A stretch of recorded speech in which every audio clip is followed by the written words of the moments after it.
தூக்கம் வரல பத்மா. அப்படின்னு எதுக்கு கிட்ட வரீங்க, எதுக்கு கிட்ட வரீங்க, உனக்காக இவ்வளவு நேரம் வெயிட் பண்ண பத்மா.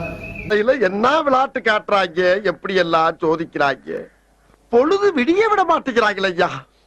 ஒண்ணு தெரிஞ்சு போச்சுடா, இந்த பிரபஞ்சத்துல உங்க மத்தியில இந்த உசுரை காப்பாத்துறது ரொம்ப சிரமம்.